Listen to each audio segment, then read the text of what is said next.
cukup shock, cukup kaget yang pasti, sama yang pastinya terganggu ya dengan pemberitaan yang ada. Nah ini awalnya tahu kamu sendiri dilaporin, mungkin momennya seperti apa? Momen tahu dilaporin dari media pastinya. Ada penyanggahan mungkin dari pemberitaan? Mungkin biar kuasa hukum saya yang menjelaskan, karena di sini juga kami secara membawa sebagian bukti-bukti yang ada. Jadi mungkin dari kasus itu. Jadi begini. Jadi pemberitaan yang Ibu Titin mengatakan bahwa Mbak O ini diduga melakukan tindak pidana penipuan, penggelapan dan pemalsuan. Jadi saya luruskan di sini bahwa Ibu Titin mengatakan bahwa dia merasa ditipu oleh OI. Ini yang saya tanyakan, Ibu Titin ini sebenarnya saya tanya Mbak OI, Ibu Titin benar nggak dia sebagai yang dirugikan? Tidak benar. Jadi sebenarnya Ibu Titin ini coba jelaskan seperti apa coba. Oh ya, agak kecil suaranya. Pertama-tama di sini saya mau jelaskan bahwa Ibu Agustin ini sebenarnya bukan korban, melainkan dia yang merekrut orang-orang tersebut, karena saya tidak pernah bertemu langsung dengan orang-orang yang dia sebutkan. Gitu. Yang 225 itu apakah OI pernah berhadapan langsung? Tidak.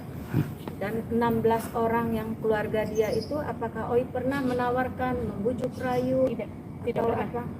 Nah, jadi Ibu Agustin ini awalnya dia yang mempresentasikan kepada keluarganya, kepada 225 orang itu, sehingga terbujuk rayulah mereka itu untuk masuk menjadi calon PNS.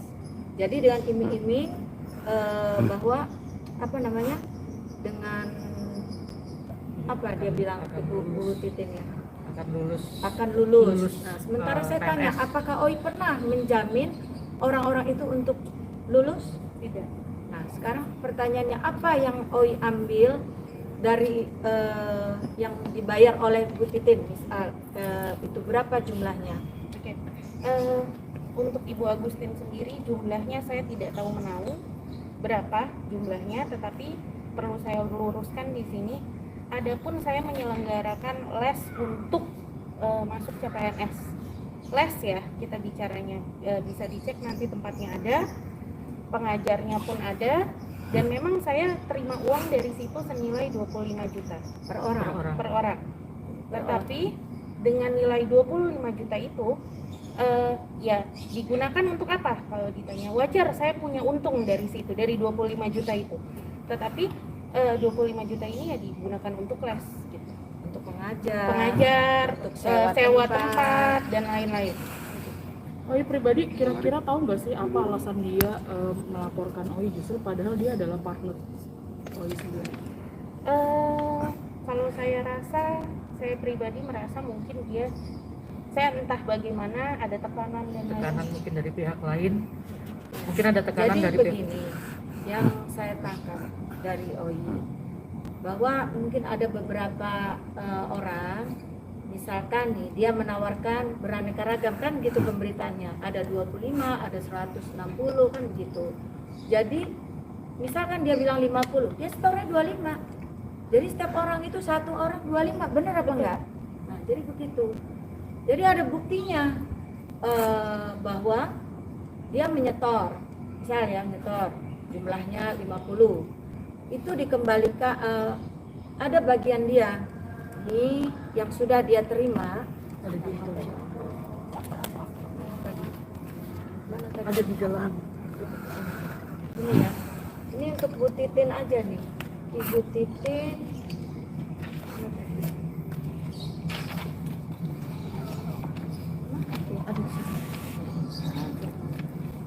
tadi udah disiap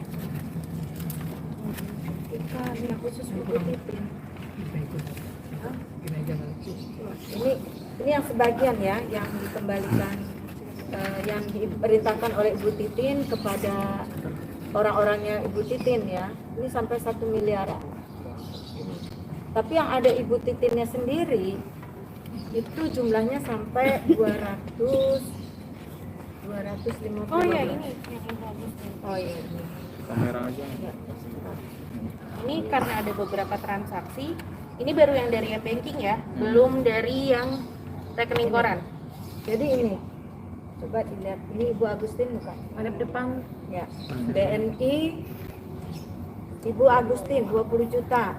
Tahan dulu sebentar. Tahan Bu. Sebentar. 5 second. Oke, next. Ya. Ini 10 juta. Ibu Agustin BNI. Saya bacakan BNI nomor 024 442 4670. Tahun, tanggal. Ini tanggal 9 bulan 11 2020.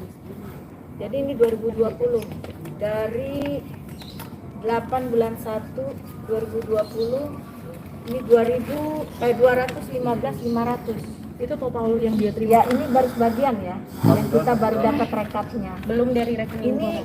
Ini masih kita lagi nyusun gitu loh dari kemarin baru ini bisa ada waktu, makanya kita baru stabilo ini gitu. Oh iya, tapi sejauh ini hubungannya dengan pelapor seperti apa sih? Saya nggak bisa jawab ya mengenai itu karena dengan pemberitaan kayak gini kan menyangkut masa depan saya dan lainnya. Jadi ya kalau kalian pun di posisi saya pasti tertekan. Kalau ditanya hubungan dengan pelapor ya pastinya sekarang saya berpikir ulang untuk berbicara dengan pelapor lagi karena pemberitaannya sudah kemana-mana. Tapi sudah mendiskreditkan lah ya, apalagi banyak pemberitaan yang dibawa-bawa malah Ibu Nia gitu, Ibu Nia Daniati. Terus mengenai Karno pelapor Ya, Pak Karno pelapor, dia juga saya sampaikan dia bukan korban, melainkan dia yang mengajak juga. Ada bukti transferan juga di sini, salah satunya ini ke Pak Karno ya, 20 juta. Tapi ada lagi, ini masih banyak, kita masih rekap. yang Jadi anaknya istilahnya seperti ini, dia narik orang 50, store-nya 25. Nah, jadi misalkan dia 40, 25 dia store, sisanya masuk kantong, kan begitu. Baru dia teriak-teriak, seolah-olah OI semua. Padahal dia sendiri juga ikut dalam rekrut ini. Justru dia yang lebih aktif mempresentasikan bahwa ini loh pasti keterima di PNS. Terus menggantikan orang-orang yang sudah nggak ini lagi yang kena COVID. Gitu.